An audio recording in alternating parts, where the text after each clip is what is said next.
We will get a chance after the briefing that Michal and I will give. We'll get a chance to get updates from other friends associations and develop some kind of a discussion. We will use the full hour, but we promise that we will not take more time so that you next time you come, you only commit for the 1 hour and not we don't slide into other time that you may have other commitments. So we will start by general update. Michal will start with the general update. I will add to it afterwards, and then we'll have a discussion and more details of friends associations and what they're doing. Michal, off to you. Thanks, Muhammad. Hi, everyone. Again, it's good to see you all. Um, Michal, so, maybe you should introduce yourself. I see a couple of names here that are new, and oh, sure. it's good that we get the basic information, at least from the two of us. Of course. So the basic information is that I'm Michal. Hi, nice to meet you, people that I still don't know, but I'm really glad you're here. And I'm the CEO of Givat Haviva in the last almost 5 years, and very proud to do it. Muhammad, do you want to introduce yourself first? Yes, I'm Mohammed Darawshi. I'm Director of Strategy at Givat Haviva. I've been with Givat Haviva professionally since the year 2000, so almost 25 years, but with time off of about 8 years where I worked with the Abraham Fund initiatives as co-director, but I've been back to Givat Haviva on January 1st. It'll be 12 years, consecutive 12 years already. Thank you. So when we thought what's the new things we can tell you about what's going on in Givat Haviva, I think there are two parts to it. One is everything that is happening in Israel. I'm not sure that you read and aware of like let's call it the political turbulence that we're in. The fact that Netanyahu submitted a request to the president to basically cancel all legal procedures regarding like his private legal procedures. And everyone are like waiting for the answer of the president. Um, Actually, we thought it's going to be a lot more like noisy, that it's create more noise in the media, but it didn't. Like no demonstrations and no noise. I think that people are quite overwhelmed by it. So I think the real chaos will start or begin when the president will give his answer, if he will give an answer. Um, so that's one thing that maybe we can talk about later if you're interested, about how it's going to, if it can affect our work, if it can affect the political system here or the legal system or the general atmosphere, etc. Regarding and so we leave time for that if you're interested in talking a bit about it and hearing a bit more about it. Regarding Givat Haviva, basically the year started, right? Because when the year ends in the US and Europe, it's just starting here because we start most of our activity after the high holiday season. So this year it started like early November or like mid-October. Everything is functioning. Actually, the campus looks amazing because the weather is really nice. It's very like warm and sunny, and the campus is full of kids and teenagers and teachers who come to a variety of our programs, and the numbers look really, really good. So we're back at the same numbers that we had before October 7th, even a bit more, and still we think more schools are going to register. Schools and groups are going to register to our programs. I think that one interesting program that we now have that I thought that you might find interesting is that we start, you know that in Israel you have a lot of like local municipalities or local authorities that are really, really tiny. Okay. And because it's very hard to function as a tiny municipality or regional council, we have this notion of like clusters of municipalities. That's how you call it in Hebrew. Basically, it's like regions. Okay. And More then like every more like a county in the U.S. or a county in the US, right? And then every county has its own like let's call professional management. Okay, so it's not politicians; they are not elected, but they can do all kind of things. And one of the things that they are managing is also the education system, right? In this county, and what we started to do is to cooperate with these regional counties. And for the first time, we've opened a really in-depth program for for one county. They call it the Beach County, okay? And it's a mixed county. So you have Arab municipalities there and Jewish municipalities there. And we've opened a program for all of the heads of the education departments. Um, Usually, these are people that will never, have any contact with civil society organizations. Usually, they will not have like fancy program to talk about their work because they're just managing education in a small city or in a regional council. They're not considered to be the people that you invest in, right? But in fact, they have a lot of power over the education system because they affect most of the schools in their region or their municipality. And they actually hire all of the high school teachers. So they really control the high schools. In the atmosphere that now we're living in, which is, I think it's safer to say that it's a bit of a hostile education ministry, okay, for liberal, democratic leaning people and schools.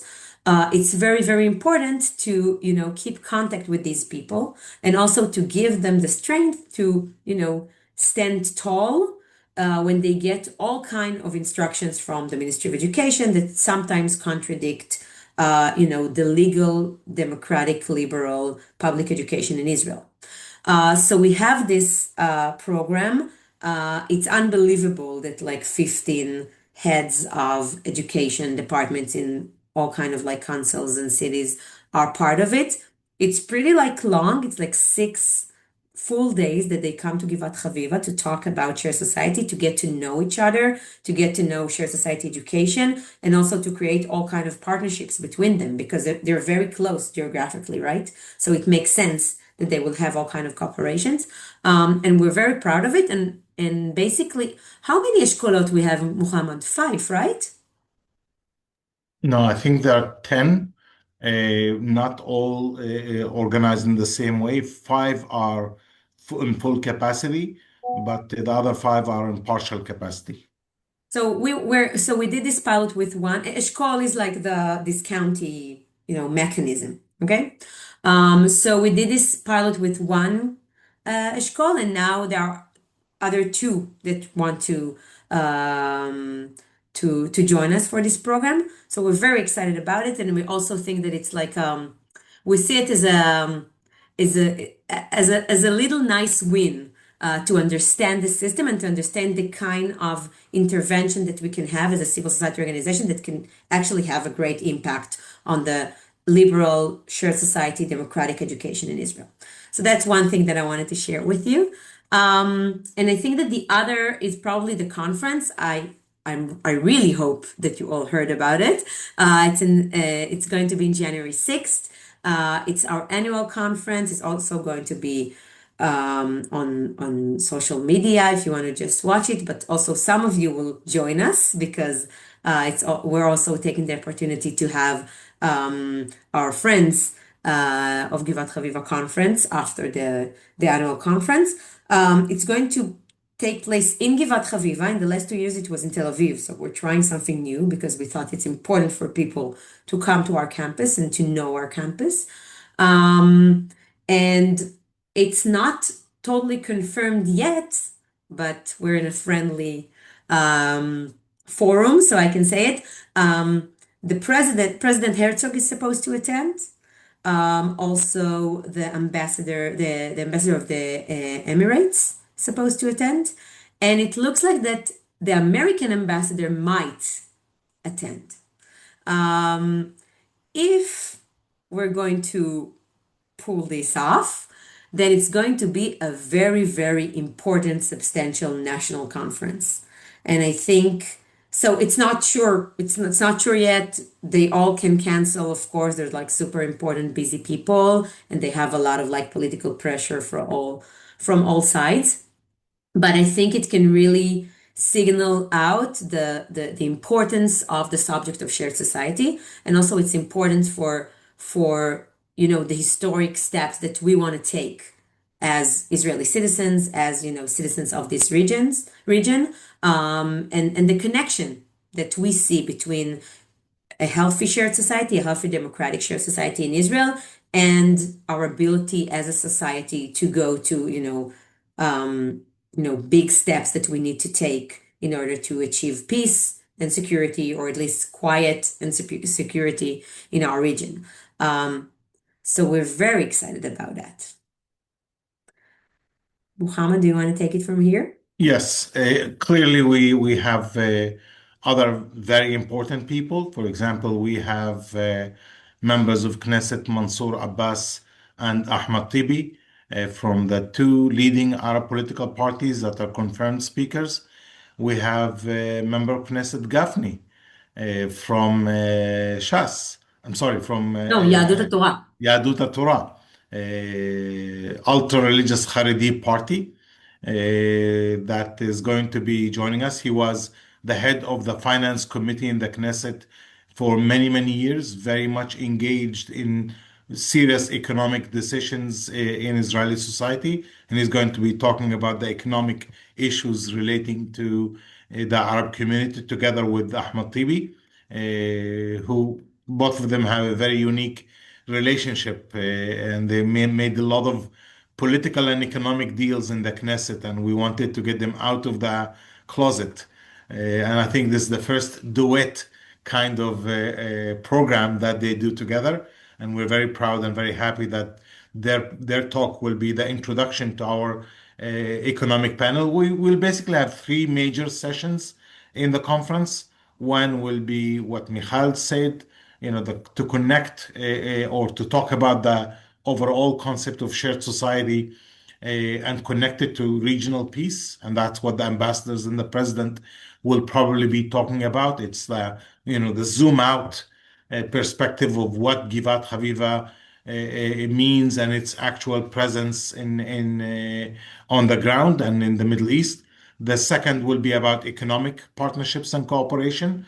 And we have a few fantastic panelists, but that panel is going to start with this duet between Gafni and Ahmad Tibi. And the third panel is we're hoping to that it will be a panel that will induce hope, that will speak about beginning to heal Jewish-Arab relations after the trauma of the last 2 years. I think I shared with you last time the studies that we did that assess mutual mistrust and mutual fear between Jews and Arabs. Today we are at about, or not today, the last indicator we had, it showed that it's almost three times what it was in May 23.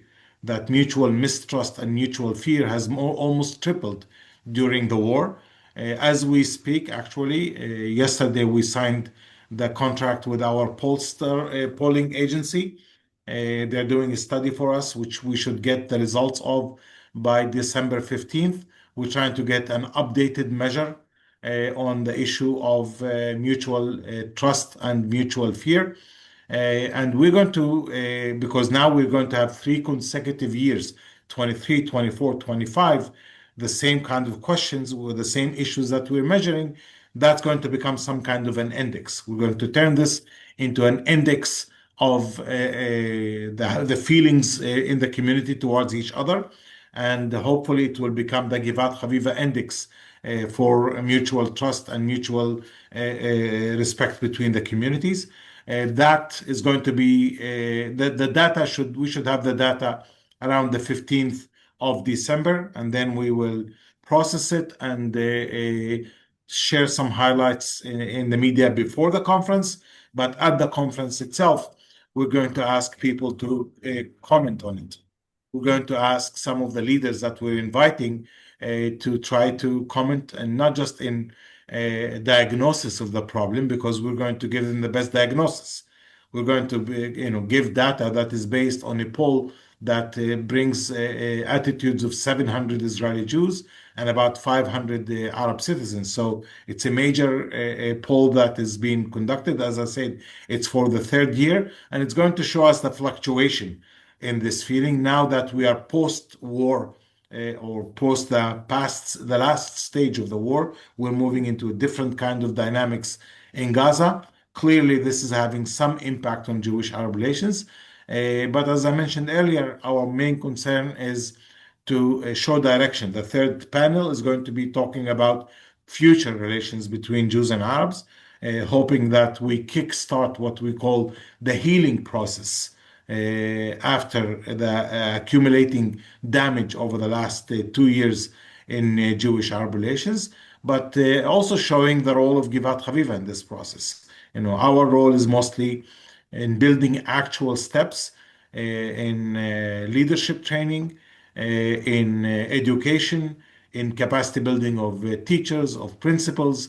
We have programs that we have. Last time we shared with you some programs that are new programs that we put in the field, such as women leadership training, a narratives leadership training program for young professionals, people in their 30s, so we're not just looking at our target audience as little children who you expect the return from them maybe 15, 20 years down the road.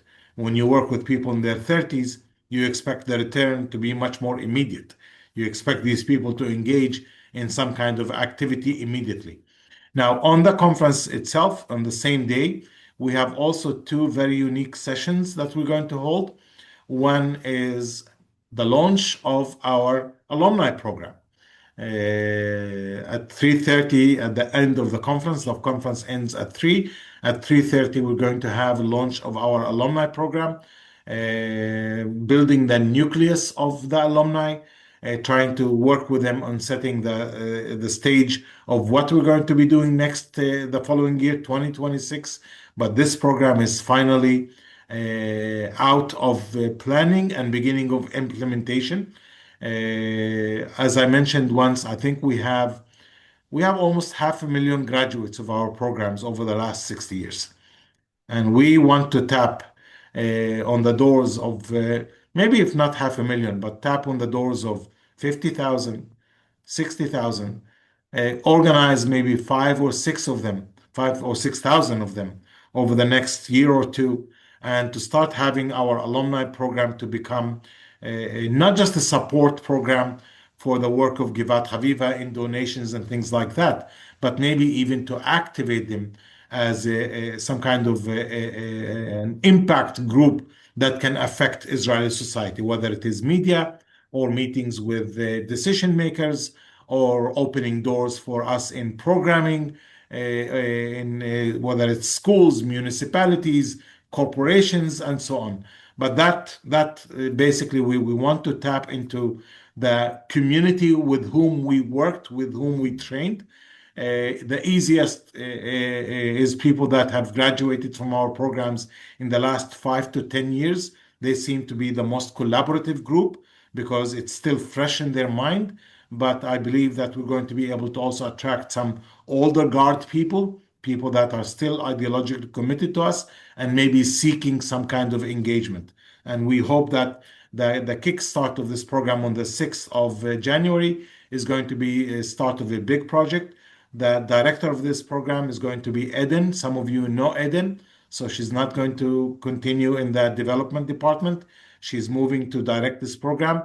And I think that we, both Michal and I and the team think she's a very qualified and fantastic candidate. Now she's not a candidate anymore.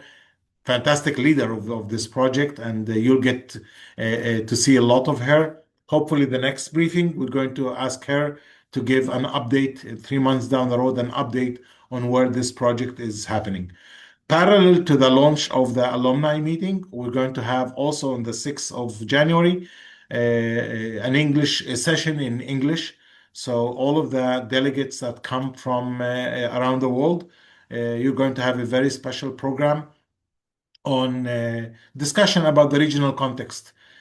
We have two members of the European Parliament. Thanks, Mark Alain, for making the connection. One is a French member of the European Parliament. The other is a Dutch member of the European Parliament. They're going to be joining us in a session to talk about the two-state solution and the importance of the cross-border Israeli-Palestinian conflict. We're adding to them two other speakers. One is Dr. Ran Kutner, who's the head of the Conflict Resolution Department at Haifa University, who has been a key academic advisor to Givat Haviva for many years, and also someone from our international high school, from United School, that they're going to also participate as panelists in this session.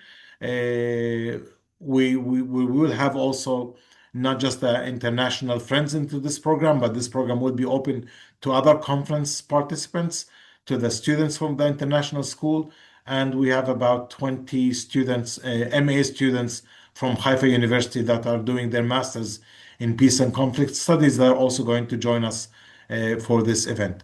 This is trying to also widen the horizon of our conference. It's part, the conference has now three legs to it. The main leg, the major body of it is the 9 to 3. Those are the three panels I shared earlier. The opening remarks of the VIPs, setting the stage, setting the agenda, the political context, the economic aspect, and then the future agenda for shared society. And then these two panels, launching the Friends Association and the international context with the intervention of the members of the European Parliament that are going to come.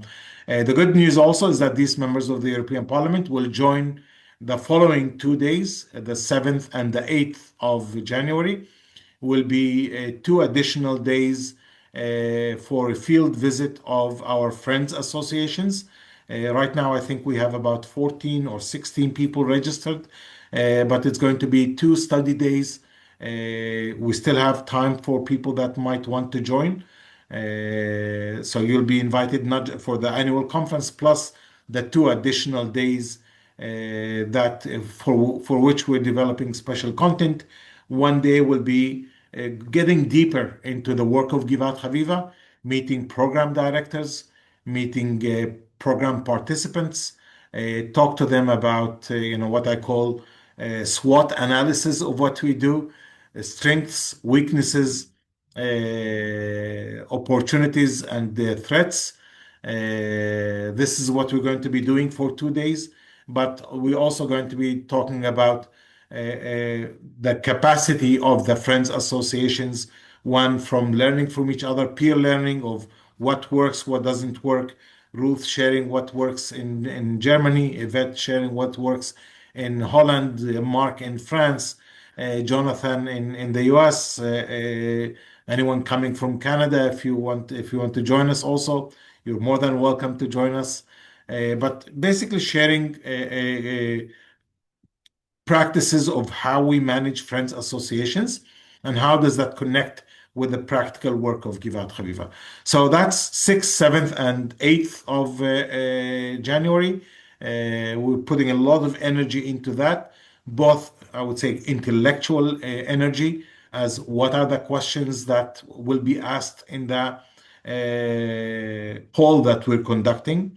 What are the media articles we will be putting before and after the conference? So what message we want to send out to the public? We use the conference and we use the speakers usually as an ecosystem for us. We want the president to say what we want. Today, my discussion with one of the assistants of the U.S. ambassador was, if he comes, they still say if he comes, what would be the talking points? So we had a discussion for about half an hour of what we would like the ambassador to say. We don't want him to come and say what Trump wants to say. We want him to say at least, part of what his speech are things that we want them to say so that these messages will echo in the public. And if they are quoted in the media, these will be quotes that will be effective for us and helpful for us. So when we invite a speaker, we engage in this discussion with them so that their participation contributes to us and not just an opportunity for them to come and deliver what they want. We've seen things like that before, and usually those kind of speeches that are not well coordinated, usually they go south. Usually they don't really contribute, and sometimes they even do damage and not good. The other thing I wanted to update you on is something that we always talk about, but I think it's becoming more important these days. The impact of this government on the social economic issues in the Arab community. One thing you are hearing dramatically almost every day, the significant increase in crime. Until now, almost 240 Arab citizens have been killed, which is more than what the number of people that were killed in 2024. This is almost equivalent to 85% of the murders in Israel. Although the Arab citizens are 21% of the population, but almost 85% of the murders. This increase is attributed mostly to government negligence, whether it is police negligence of not policing and not guaranteeing security in the Arab community, or negligence of other institutions such as social welfare, no budgets for community centers to operate in the evenings, no jobs that are offered to younger people. A lot of people are considered needs, not in education or employment teens. And that allows a huge level of crime that is developing in the Arab community. This is becoming much, much more severe. It's beginning to affect also economic performance. I went in the way back from work, I went to my butcher to buy some meat. And I asked him, "Where's your project?" He was looking into opening a big supermarket. And he said, "I'm not doing it. I'm not going to open the supermarket." I said, "Why?" He said, "The minute I show that I have a big business, they're going to start shaking me for money. The gangs will start shaking me for money." And many people are refusing to open businesses in the Arab community because they feel that they will not be safe, and they might start paying side money to the gangsters that are not in any kind of control. So this is beginning to have a severe impact on the Arab community. And the best indication is a study that was published last week by the social welfare agency, the government social welfare agency.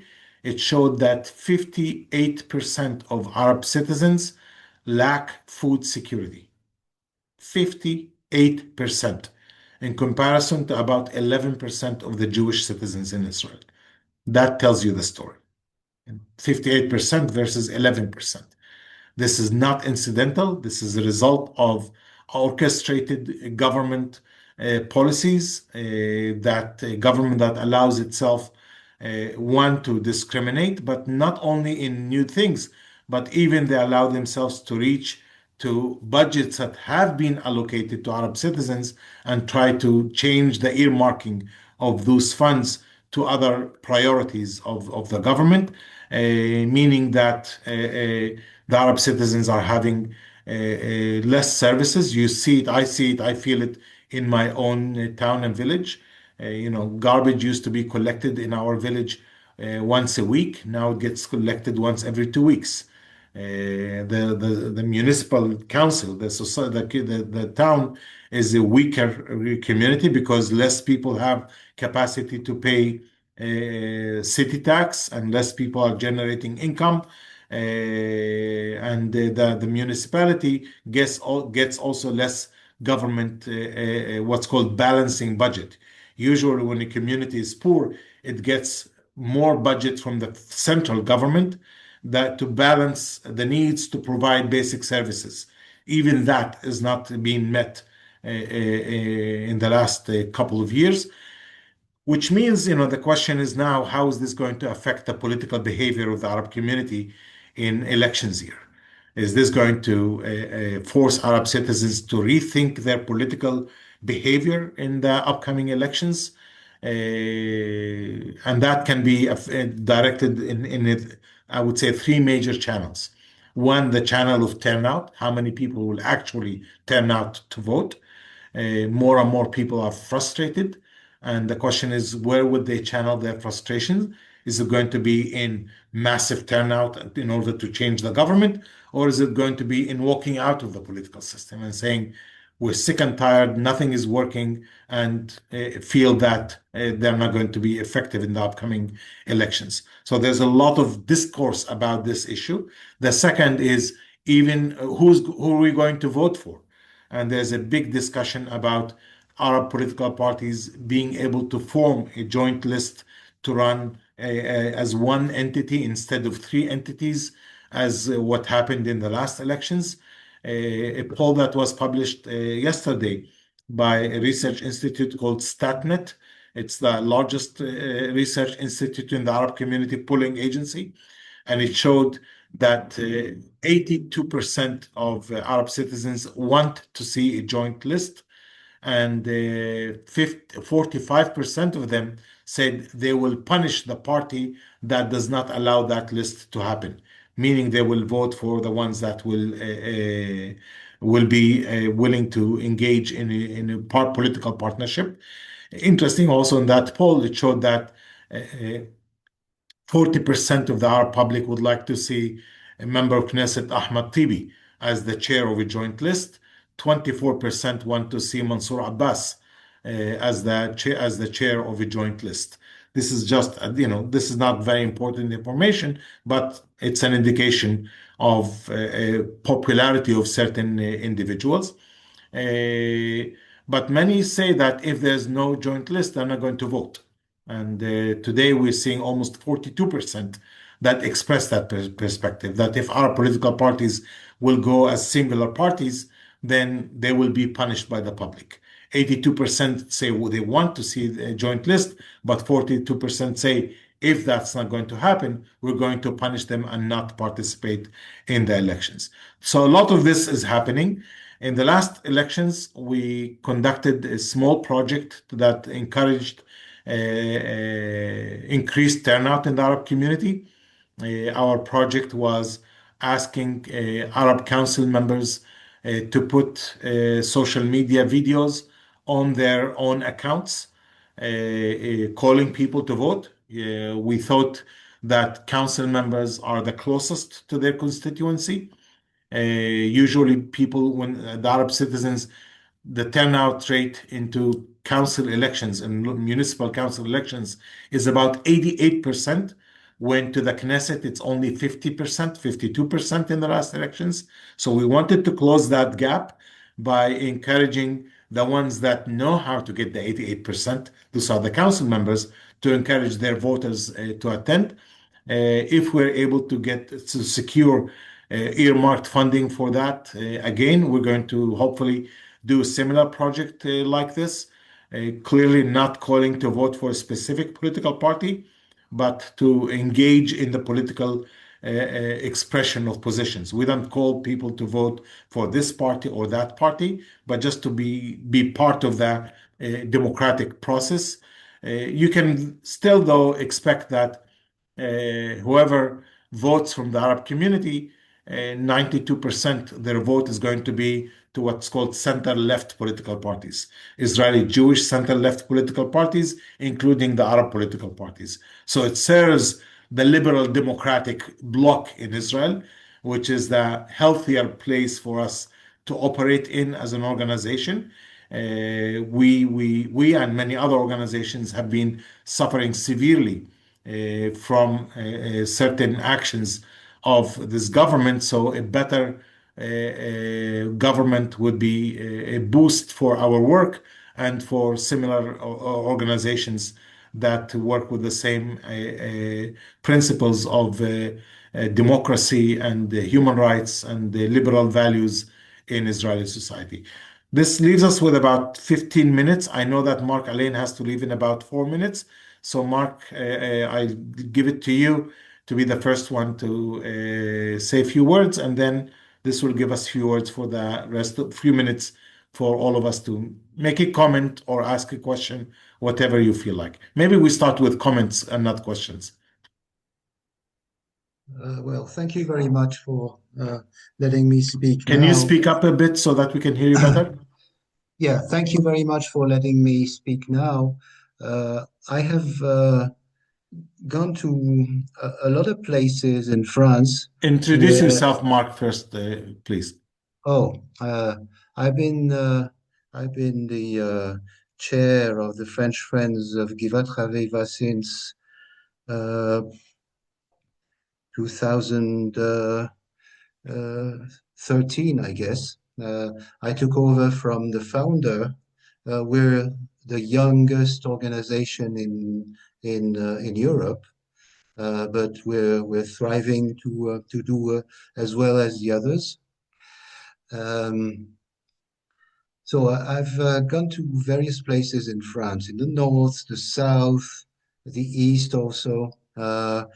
And I find people are really interested in the work that Givat Haviva does.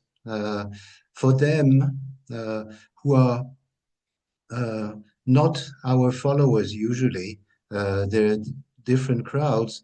It's very different from what they hear on TV, radio, or in the media. Uh, First of all, they discover there's a different Israel. There's an Israel that wants peace between the various communities, and they ask a lot of questions. Sometimes they ask difficult questions about, how can you do something like this in the general context of the war? And I try to answer as best as I can by showing some of the videos that were done with the interviews of the pupils, the students in the international school, and they're really surprised, really interested, and they want to join our group. So they, first of all, they want to be on our list, our mailing list, and then sometimes they become members, and some even become donors. So that there is some kind of momentum here, and uh, to to conclude, very often they thank me, and I say, you don't have to thank me. I'm only the spokesperson, but you can thank Givat Haviva for giving hope in this dreadful context. That's it, and I hear my alarm saying I have to go. Okay, So thank you very much, Mark. Michal, you wanted to add a few things before we open it? see you in January. See you in January. No, I think we should leave some time for questions. I also see that Alan wrote a question about hand in hand. So maybe we can start with that and then kick off like a short Q&A, so we won't take more time that we said we're going to take. So Ellen said, how is the current relationship with Hand in Hand School as another shared society of Jewish and Arab joint education movement in Israel? So as usual, our relationship with them is great.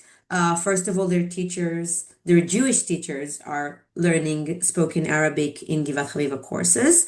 And also they have, I don't know if you know, but they have an elementary school near Givat Haviva, and we're in very good relationships with them. And that's basically the reason that we will never have an elementary school, like a joint elementary school in Givat Haviva, because we don't want to, you know, be a Compete. competition.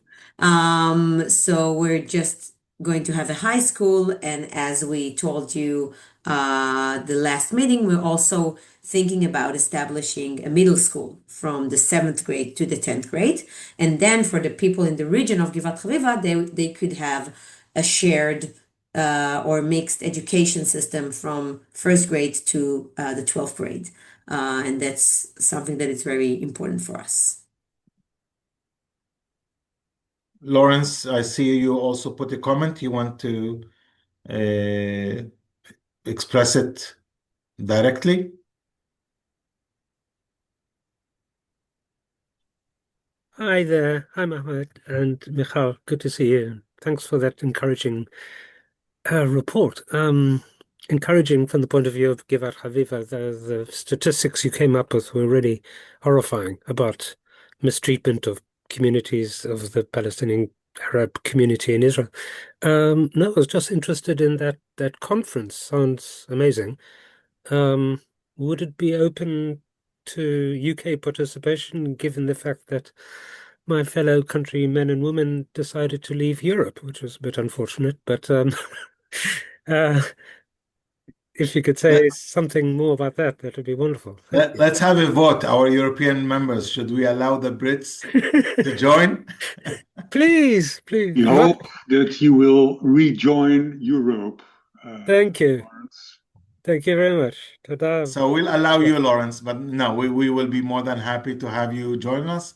And Fantastic. we will be sending the link because it's going to be an online conference with English translation as well. Great. Yvette, we will send you the information as soon as we can publish it. We will be able to publish it, I believe, next week. So we'll send you all of the details, both to you and to Mark Alain, about the members of the European Parliament. Okay. Thank you. Pleasure. Comments, questions? We have 6, 7 more minutes. Go ahead. I'm actually on Jody's computer. I sent a note through the thing, so I've been there's a lot of people that are not on the board or not necessarily directly connected to Givat Haviva in Cleveland that I would want to make sure we could invite to this conference. Are we allowed to do that? Yes. Okay. Okay. Yes. We are still, we still can have more people join. As I said, the program that we offer is a 3-day program, 6th, 7th, and 8th. On the 6th, there's English translation. 7th and 8th, it's all in English. So if you want to invite current friends of Givat Haviva, potential friends of Givat Haviva, current donors, potential donors, as you are in the cycle, whether board members or active friends of Givat Haviva, you have the right to invite people and just coordinate it as quickly as possible so that we can reserve in the same hotel so that it'll be easier for transportation between the hotel and the campus, and we can organize all the logistics in the Yeah, event. most likely the people I would be inviting would be virtual. They wouldn't attend in person. Okay, that's also possible. Virtual is only the 6th. Okay. Sure. Am I on? Okay. Well, first of all, I'd like to introduce Hein, who's here on board, our new board member. He will be in Givat Haviva. He will join us in January together with Leonie. I saw Paul and Margje here. Paul is still advisor of Givat Haviva, and both of them are very dedicated and Very nice, good to see you. and nice donors of Givat Haviva. Mariella left the board. That's the changes within the board. We also had to step down because we have new, I cannot find the word for statuten. Hein, statuten. Statutories. Statutes. Yeah. All right. Anyway, so Ellen and Willem and me had to step down, but well, they were nice enough to re-elect us. And what else? Very shortly, Mohammed and Michal We are changing things within the board, and we would very much like to have, if you can, have half an hour of your time, or maybe 45 minutes, during the days that we are in Givat Haviva, Of the two of course. you. Of Yes? course. Sure. Absolutely. Okay. Even more than. Oh, great. Well, we don't want to take up too much of your time, but that would be very nice. And there are things that we really want to discuss with you, and we think that it's important to have Great. your Great. ideas and how to do the things that we would like to do. Great. Jacqueline? Thank you. Is there any organization for the 3 days, at least the 6th, the 7th, and 8th, to have an hotel nearby, or it will be far from? Just I was thinking to come with Marc Alain. I am on the board of the French organization, so I just want to check where we will be posted in the hotel, even if we pay, of course. We have already a basic schedule, which we can share with you. I'll make sure that tomorrow or the day after you get the first draft. Okay. Mind you that things might change because, but I would say 80% of the bulk of it is already organized. Ruth? Wonderful.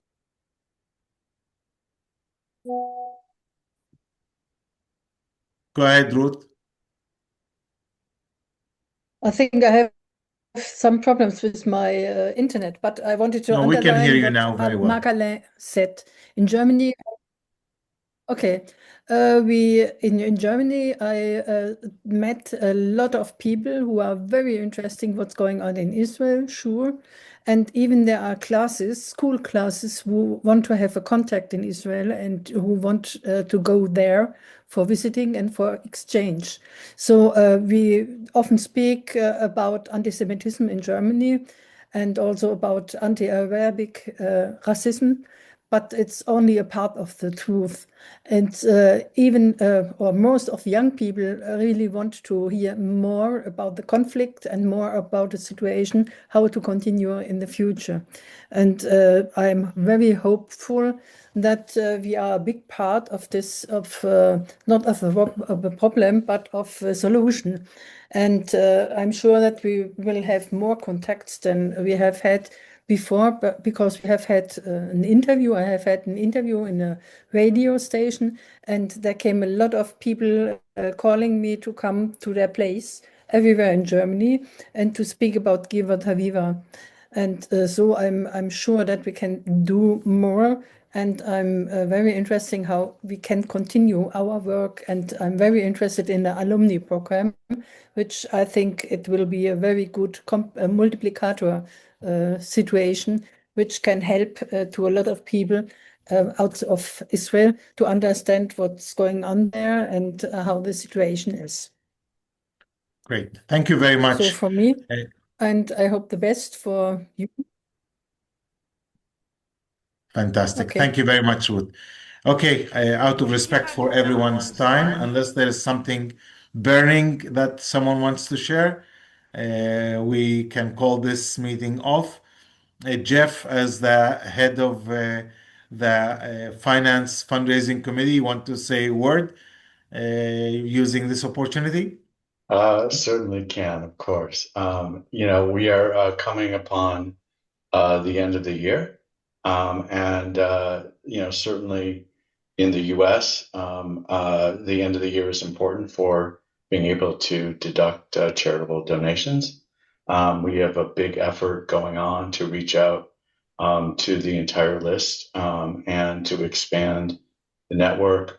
We have an immediate need to raise a significant amount of money, and we're putting all of our efforts out there. So when you guys are out there speaking about the work of Givat Haviva, and when you're sort of amplifying the fantastic work that's being done, we would greatly also appreciate you tying in the need to support the institution financially, because none of it happens if they don't have the funds. So thank you, and let's really make a push in the next few weeks to make this happen.